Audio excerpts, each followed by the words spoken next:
Snow White, a wicked stepmother, a poisoned apple, and a magic mirror. It sounds like the makings of a childhood fairy tale. But what if the original story is darker than you think? What if it's about the destructive power of vanity, the danger of losing yourself to comparison, and the dark truth that the greatest betrayal can come from those we love the most? A story where beauty, once admired, becomes a prison. A mother turns on her own child. What Disney won't tell you is that the original Snow White was far darker than the sanitized version they created.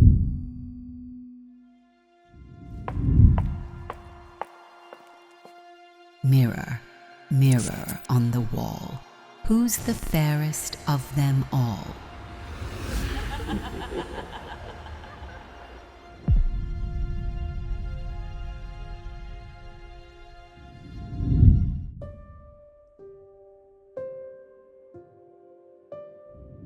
The story of Snow White has been retold many times, but the Grimm brothers first published it in 1812 in their children's and household tales. Over the years, the Grimms themselves revised and refined the tale, creating several versions between their manuscript in 1810 and the final edition in 1857. The original version was much darker than the 1937 Disney movie. Usually the story starts with a queen who wishes for a child as white as snow. She gives birth to a daughter but dies shortly after. The king remarries, and his new wife is obsessed with her own beauty. She owns a magic mirror that tells her she is the fairest of them all, until one day it names Snow White instead. The queen's intentions were far more sinister in the original story. Snow White is just 7 when the queen plots her death, unlike later versions where she's usually a teenager and emphasizing the coming-of-age narrative. After ordering the huntsman to take Snow White into the forest to end her life, in the original, she orders him to cut out Snow White's lungs and liver and bring them back to her. The queen plans to eat these organs, believing that consuming Snow White's essence will somehow preserve her own beauty and power. This showcases the queen's obsession with vanity and her descent into madness, presenting her not just as a jealous rival, but as a cruel villain with depravity. In older European folklore and superstition, the liver was often associated with life force and vitality. The lungs were symbolic of breath and spirit, sometimes seen as tied to a person's soul or essence and recognized as vital for breathing. In the earlier Grimm version, the huntsman ultimately attempts to end Snow White's life. However, Snow White survives the attack by escaping. By the later edition, the huntsman's role is softened and becomes one of redemption. He shows compassion by sparing Snow White and deceiving the queen by bringing back the lungs and liver of an animal instead. This shift was very telling of the times, as the Grimm brothers began emphasizing themes of mercy and compassion over fear-driven obedience, as there was a growing desire for moral lessons in stories. In the original Grimm's tale from 1812, the queen wasn't a stepmother, she was Snow White's biological mother. This single detail changes everything. It captures the reality of human nature, that the capacity for betrayal can come from the ones we trust most. Maternal jealousy is a subject that Snow White explores in its darkest form. The queen sees Snow White not as her daughter, but as her rival, a threat to her beauty, her status, and her sense of self. The queen's betrayal isn't just an act of envy, it's a complete inversion of the bond between mother and child. It reveals to us how easily love can shift into hatred when pride and insecurity take hold. This is the ultimate betrayal because it doesn't come from an outsider.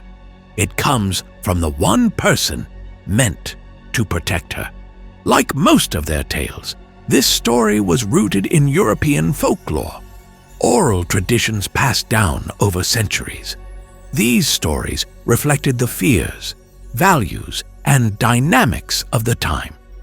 And in many of them, beauty wasn't just admired, it was weaponized.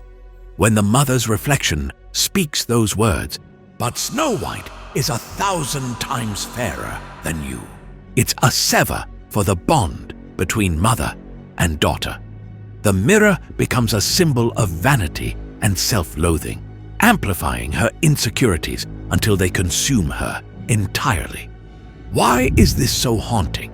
Because it's not a stranger who envies Snow White, it's her own mother. The woman who gave her life now plots to take it away. But why a mirror?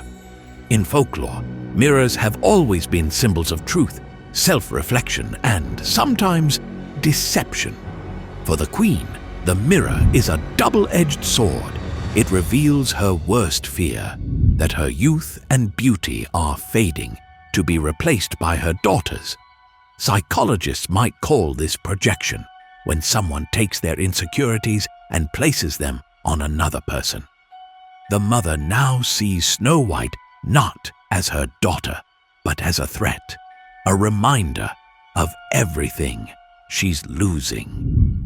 By the next edition, something had changed. The mother became a stepmother.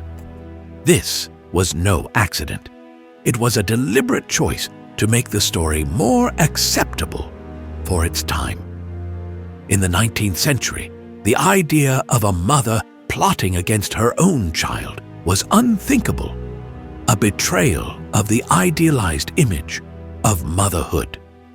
By replacing the mother with a stepmother, the Grimms distanced the story from this dark reality, making it easier for audiences to digest. In Victorian Europe, a mother was seen as a paragon of selflessness, nurturing, and moral guidance. To associate a mother with such acts was unthinkable, a betrayal of societal expectations. The stepmother, however, she was fair game. The wicked stepmother became a recurring villain in fairy tales. She was the perfect scapegoat, an outsider, someone who could be easily blamed for acts of cruelty. By softening this detail, the tale shifted its focus from maternal jealousy to the more distant trope of a stepmother's envy.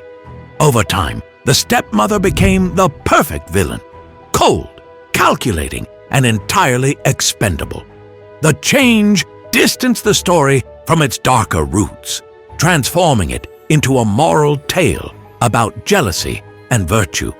But in sanitizing the story, we lost its truest aspect. The greatest threats can come from the people you would least expect. And sometimes, the person you trust the most is the one holding the dagger, just waiting for you to turn around.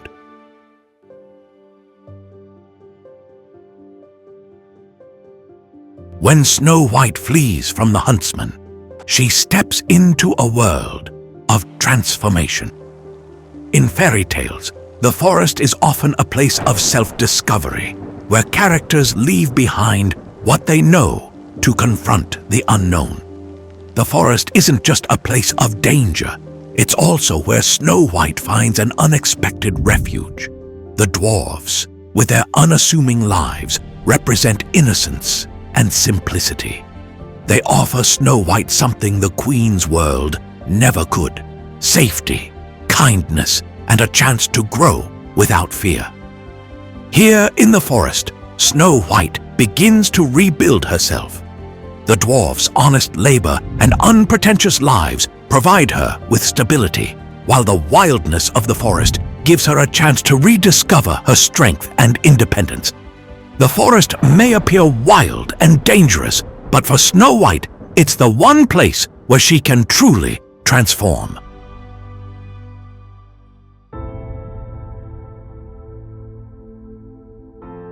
The dwarfs in Snow White are more than charming side characters. As hard-working miners, they symbolize the growing industrialization of Germany during the Grimm's era, a time when manual labor and connection to the earth defined the working class. Each day, the dwarfs toil underground, extracting wealth from the earth itself. Their labor is a telling sign of a society in transition where industrial progress was built on the backs of workers who rarely reaped the rewards of their efforts. The dwarfs' connection to the natural world stands in stark contrast to the queen's obsession with artificial beauty. While they create value through hard work, the queen relies on manipulation, vanity, and superficial power to maintain her status. In this way, the dwarves embody a grounded, authentic existence. They embody stability, self-reliance, and honesty, qualities that stand in opposition to the queen's fragile, surface-level dominance. The dwarfs are there to remind us that true strength comes from hard work, loyalty, and a connection to reality, qualities the queen can never understand.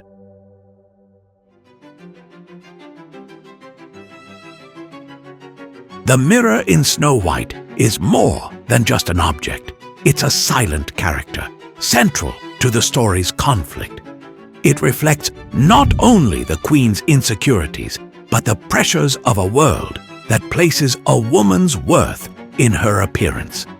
In many ways, the mirror represents society itself. Its voice echoes the cultural obsession with beauty, whispering validation one moment and rejection the next. For the queen, it's not just a tool, it's her judge, jury, and executioner. But the mirror is also a symbol of self-destruction. The queen's fixation on its words fuels her own demise. It amplifies her worst fears, turning envy into obsession and beauty into a weapon she doesn't hesitate to wield. The queen's reliance on the mirror reveals a dark reality. When we base our value on external validation, we become trapped in a cycle of comparison and self-loathing. The mirror isn't just a magical object, it's a symbol of how dangerous it can be to seek validation from others instead of finding it within ourselves. For the queen, it becomes a prison, a reflection of everything she fears but cannot escape, proving that the pursuit of perfection and seeking constant validation can be the most destructive obsession of all.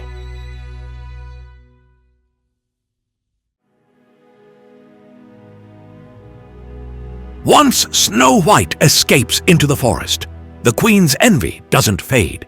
It grows stronger. But she's not content to send others to do her bidding anymore. To make sure Snow White is truly gone, she takes matters into her own hands, disguising herself to carry out her deadly plans. The queen's first attempt is as cunning as it is cruel. Disguised as a traveling merchant, she offers Snow White a beautiful lace bodice. The girl, trusting and naive, lets the woman help her try it on. But the queen pulls the laces so tightly that Snow White collapses, suffocating under the pressure. For a moment, it seems she's won, but fate intervenes. The dwarfs find Snow White in time, cutting the laces and saving her life. But the queen isn't finished. She disguises herself again, this time as an old peddler, offering Snow White a beautiful comb. Once again, Snow White's trust betrays her. The comb is laced with poison, and as it touches her scalp, she falls lifeless to the ground. By poisoning it, she exploits Snow White's innocence and trust once again. The evil queen assumes that Snow White will be tempted by the same things she herself values: beauty and external appearance. This reflects her projection. She's unable to see Snow White as anything other than a younger, more beautiful version of herself, so she believes Snow White would share her own vanity. But it's Snow White's innocence and trust, not vanity, that make her vulnerable to the Queen's traps.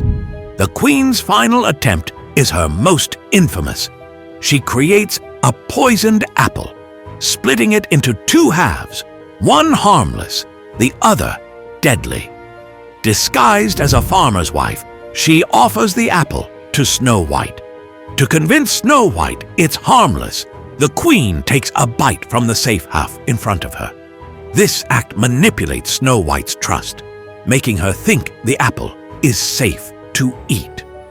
Snow White hesitates, but eventually gives in, taking a bite from the poisoned half. This time, the Queen's plan works.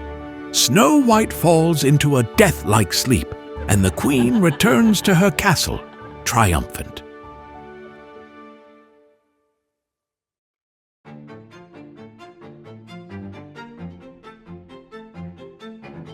Snow White's story isn't just a tale of good versus evil. Beneath the surface of Snow White lies a psychological battle, a conflict between innocence and envy, light and shadow. Some scholars, particularly those influenced by Carl Jung, who was a Swiss psychiatrist and psychoanalyst who founded analytical psychology, see the Queen as more than just a villain. She's a reflection of Snow White herself, a manifestation of her shadow self.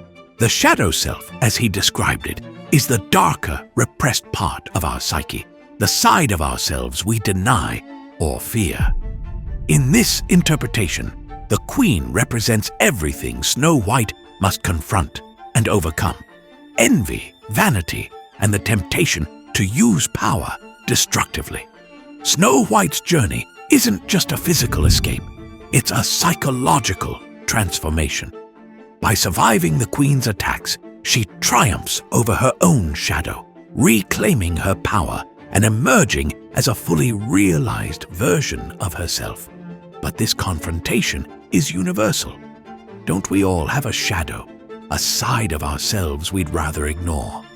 Snow White's tale shows us that true growth comes not from avoidance, but from facing the darkness within.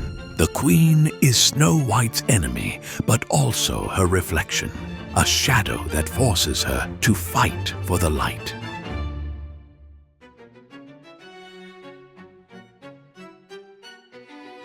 The poisoned apple is no ordinary weapon. In folklore, apples are symbols of temptation, knowledge, and choice.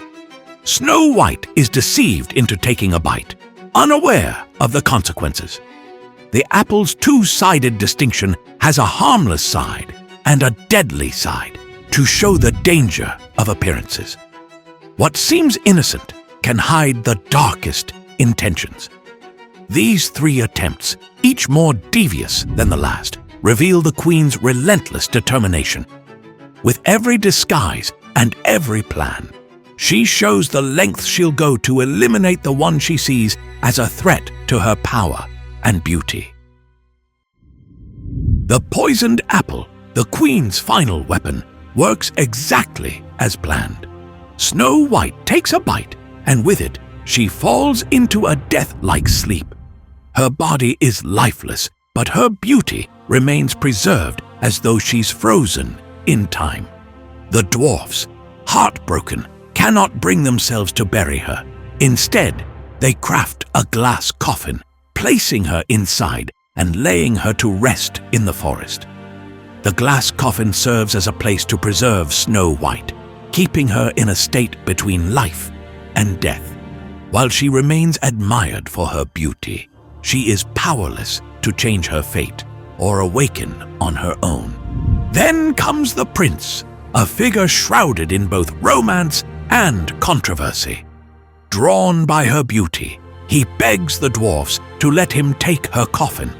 Some say it's love at first sight. Others see it as an obsession. As his servants transport the coffin, they stumble. The jolt dislodges the poisoned apple from Snow White's throat, and with it, she takes her first breath the spell is broken, not by love, but by chance. In many versions of the story, the prince's kiss becomes the act that awakens her, a romantic symbol of love's power to conquer even death. But in the Grimm's original tale, it's not a kiss that saves her. It's an accident. The poison is dislodged, and Snow White wakes, not from love, but to the random chaos of life. It's a reminder that even when it seems all hope is lost, even in the darkest moments, fate can intervene in ways we least expect.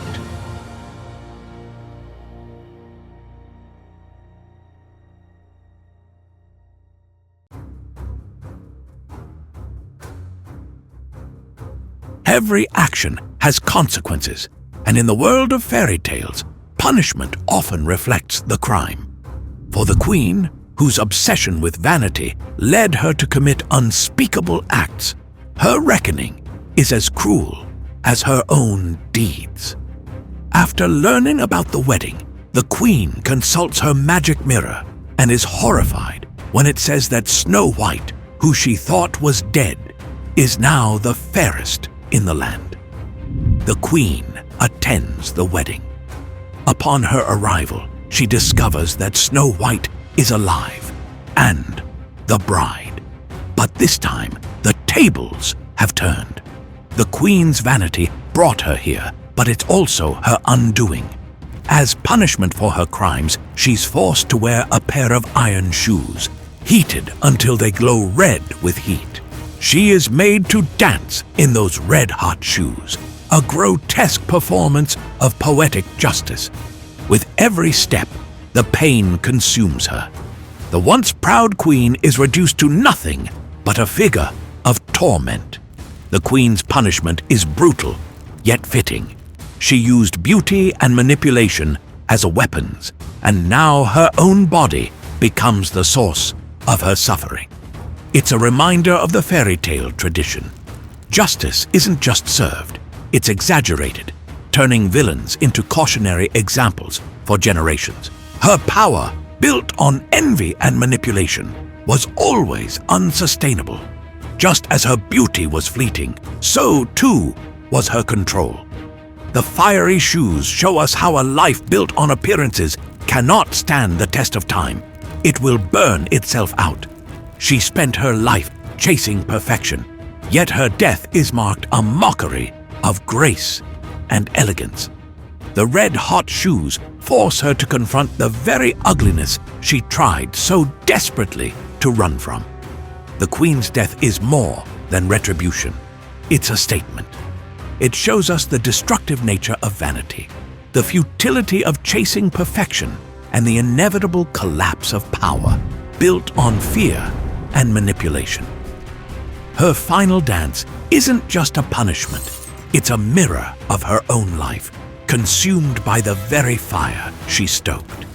In the end, the red-hot iron shoes burn away the queen's facade, revealing a truth she could never face. Beauty and power without substance will always turn to ash.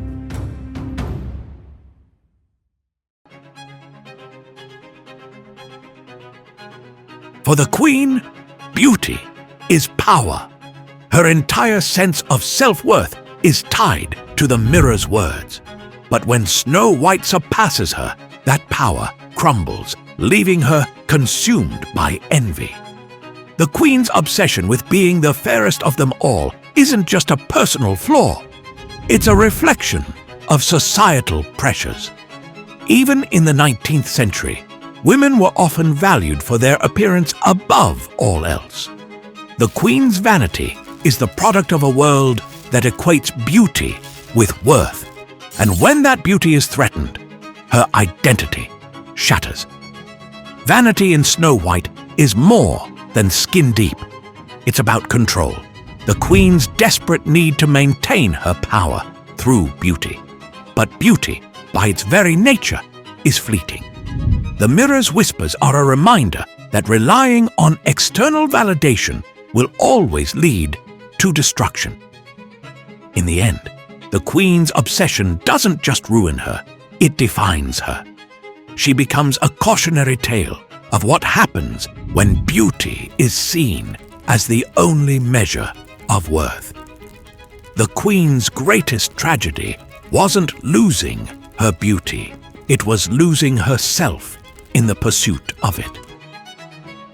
Or maybe it's just a story. I'll leave that for you to decide. If you made it this far and liked the video, don't forget to leave a like and subscribe to join our growing community of mystic seekers. Which version of the story do you prefer, the original or Disney? Let me know in the comments below. Thanks for watching.